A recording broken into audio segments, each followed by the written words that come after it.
Witches, Zen Witches. It's me, Luna. If you haven't watched a video called When Healing is a Bad Thing, Thoughts on the Aftermath, you might want to go watch that now, although it is not required to get the good of this video. What this video is about is the practice of Tonglen, which is a Tibetan meditative practice that means taking in and sending out. When I want to start with a quote here. This is a book by Pema Chodron called Start Where You Are, and you might know, if you are a fan of my channel, that Pema Chodron is one of my very favorite authors on Tibetan Buddhism. And here's the quote. One of the most powerful teachings of the Buddhist tradition is that as long as you are wishing for things to change, they never will. As long as you're wanting yourself to get better, you won't. As long as you have an orientation toward the future, you can never just relax into what you already have or already are. And this is the problem that I'm outlining in the video that I mentioned before, the fact that we're going through this rush to healing, and that the core of that rush is based in the fact that we don't know how to be with our own feelings. We don't know how to be with ourselves when we're in our discomfort. The Tonglen practice is absolutely based in compassion, because learning to be with yourself when you're hurting is the most compassionate thing you can do. And if you can't truly be compassionate to yourself and practice it to yourself, then you're going to have a hard time being truly compassionate to others. And it is true that we have the hardest time with ourselves, seeing ourselves, seeing our own behavior, validating ourselves, knowing our own self-worth. We have the hardest time caring for ourselves. We put ourselves at the bottom of the list. So you can be truly compassionate to other people, but when you really become compassion is when you learn how to be compassionate with yourself. And it's so hard to do because we're hurting. And when you're hurting, your instinct is to get away. When we are traumatized, which is, the thing that I'm focusing on right now is the national and global trauma that we went through on January 6th.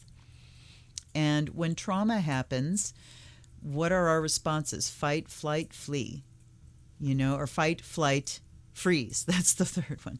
Fight, flight, or freeze. And our tendency is to just run away. Let's get away from it, And that's a natural tendency. So no fault, no judgment on this. This is the natural tendency we have as human beings, which is why we need practices and philosophical systems to teach us how to get beyond that, because it's one of the things that causes our suffering, is we are constantly trying to escape the reality that we are in fact experiencing. And that's not possible without twisting yourself into something that is less than your full potential. So Tonglen is a practice of learning to abide, learning to stay. So we're going to take a page out of the dude's playbook, and the dude abides. We're going to learn to abide.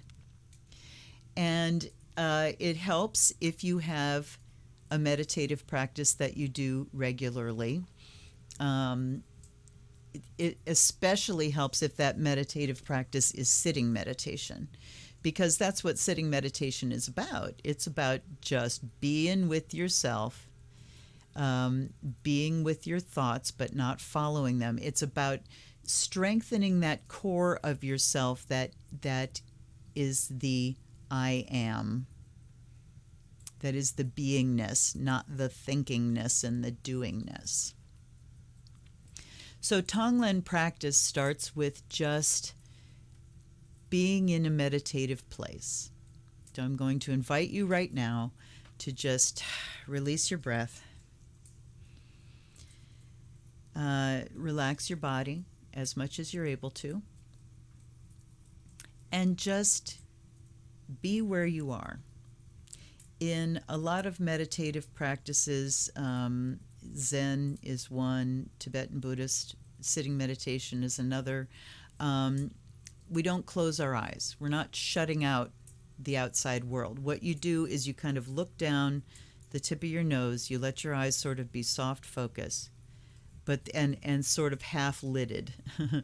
So you're not focusing on anything, but your eyes are open, because we don't want to use meditation practice to as another form of escape.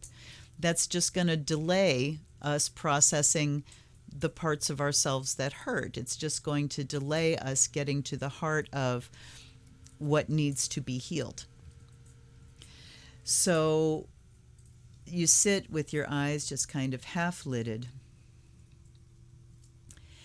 And just sitting in your body, I want you to allow your feelings around the events of the 6th to arise. And I'm sure we're all confronting similar things. We're confronting the fear, the assault itself, watching violence unfold in real time. Remember that a witness to violence is also a victim of violence. And the fear, the anger, the disbelief. And what we're doing with Tonglen is we're staying when those feelings come up. As Pema Chodron says, it's like you're training a dog. Stay. When you find that you want to escape and you want to think about something else, it's just stay. Gently. Gently, gently. No punishment. Oh, you did it again, bad dog. Stay. Just stay. And then what we're going to do is to find the feelings in your body, because emotions are physical.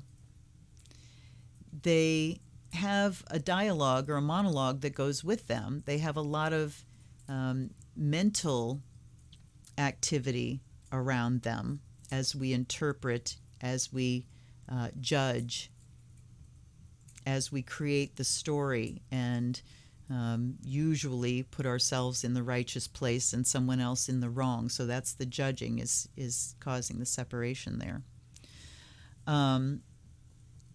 But emotions are physical. They happen in the physical body. So what you do next is to identify, to find the emotion in your body. You're finding the physical manifestation of the discomfort. And if you allow yourself to be in your feelings, you are fully going to feel that discomfort. But we're feeling the discomfort non-judgmentally. And I will tell you something that I have told my children since they were little. And, they would be hurting in some way. Let's say, your knee is skinned. And when children are very small and they get hurt and there's pain there. And of course, pain is a signal that something's wrong, right? That we've been hurt. And when that pain is there, the fear comes in because they don't understand how badly they've been hurt. They just understand that something is wrong. And the fear comes in. And of course, you want to run away. But I told my children, just because pain hurts, and I'm talking about this now in emotional terms as well, just because something hurts doesn't mean it's harmful. So physical hurt is indicating that you've been harmed. You've been physically harmed in some way, right? But when you get to emotional pain, just because you're feeling emotional pain, that pain is not harmful to you. It's not going to harm you if you let yourself feel the fear, if you let yourself feel the sadness, if you let yourself feel the anger. It's not going to harm you. And that's why we run away from them, because they're painful and we're scared. So know that your emotions are also signals that something is off, something has changed. Grief is a signal of loss. Anger is a signal that our boundaries have been trampled. Fear is a signal that we're not safe. So to be able to sit with those feelings, it's good to know that it's not going to harm me. It might hurt, emotionally hurt, to feel these things, but it's not going to harm me. And so when we look at the feelings in the body rather than in the intellect, they don't compound. I will say, when we look at them intellectually, then, the story starts and we can actually compound those feelings by justifying. I'm absolutely justified to feel this way, and we can make the feelings grow. If we, and then we have the judgments that come with it. But if we just find the feelings in the body, we can suspend the intellectual judgment of whether it's good or bad. So, for instance, if you're feeling anger, you might feel it in the breath. My breath is hectic when I'm angry. You might feel it in the chest, tight. You might feel it in the stomach. And with any feeling, let's not just focus in on one. But whatever you're feeling, just be with your body and allow it to inform you. Allow it to show you. Be observant. Notice. Okay, here's what's happening with my breath. Don't try to change it. This is the thing. Don't try to change it. Now we're just looking and we're finding. And when you identify those things, and I mean, one of my best examples is when, like something happens and you freak out, you go into panic mode.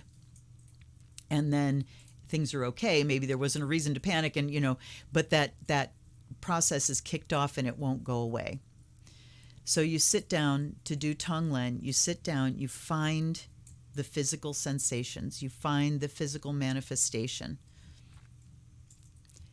And then what you do, this is what is going to seem so counterintuitive, and it is. It's like the opposite of what we usually do. Rather than trying to escape those sensations, what we do is breathe them in. And in so doing, you really invite the fullness of the sensations. I really want to feel it all. And you bring it in. This is the abiding with yourself. This is, I am here to experience what I am experiencing fully, without judgment. I'm here to experience it. And then, however many breaths it takes, to feel these sensations, when you feel that you've fully breathed in, and I mean, you can have concepts in your mind about it. It feels dark, heavy, sharp, anxious, fast, hectic, whatever you want to use to describe it to yourself. Breathe it in, breathe it in. Feel it, feel it, feel it. And then as you breathe out, take all of those sensations and let them expand. And not expand in the sense of grow greater, but expand, literally expand out. And what happens when you have this much of a thing and you expand it out? It dissipates. So when you're breathing in and you're feeling the dark, the heavy, and then you breathe out and you just imagine it expanding into light. You can imagine that it shatters into rainbows, rainbow sparkle shards, whatever image you want to use in your mind. You are taking that dense, heavy dark, and you are breathing it out and expanding it into light. So let's do that.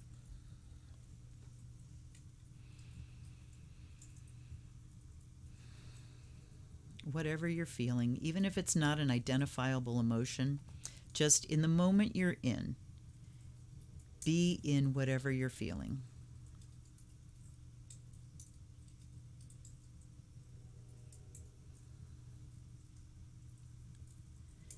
And when you have identified what it is you're feeling, tired, in pain, tense in certain places, whatever it is that you're struggling with in the present moment, feel it, breathe it in, feel it as much as you can, like you can turn up the volume. I really want to feel this.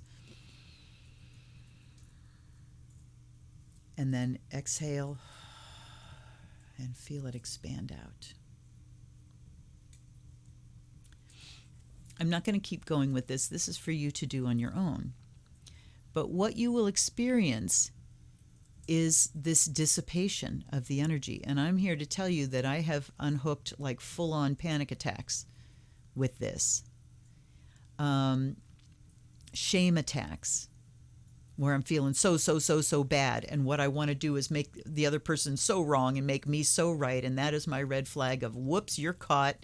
And then sitting down, and shame sucks so bad. It feels so bad.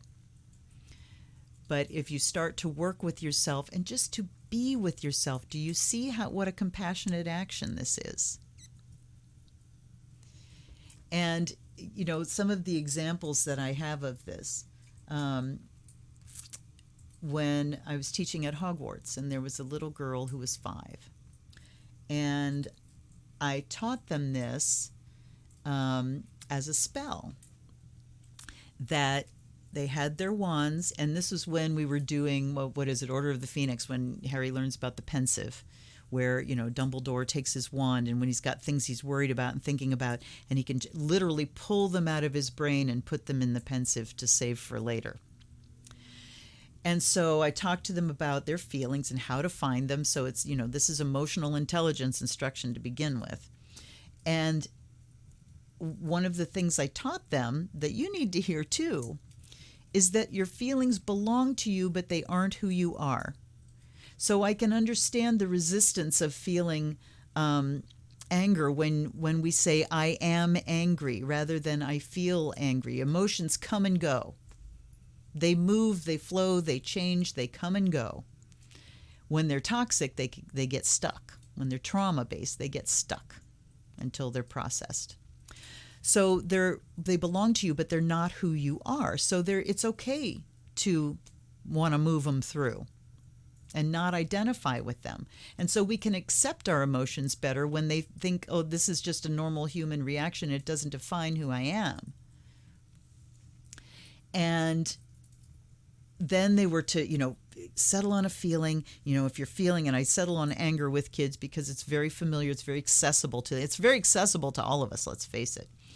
And talked about, you know, the next time you feel this, see if you can breathe it in, feel what it feels like in your body. And then you take your wand and you breathe it out and pull it out and watch it flash out and dissipate. And the next morning, from a day of classes, I had this little girl's mom come in and say, what did you teach them? And I thought, oh shit, you know, what have I done? But she said her little girl, who had been having anger issues, had an episode that morning before they were to leave for Hogwarts. And she was struggling with her anger, and she said, it makes me want to cry. I'm going to do what Lady Luna taught us. And she said, I watched my child accept her feelings, feel them, and then move through that energy and dissipate it.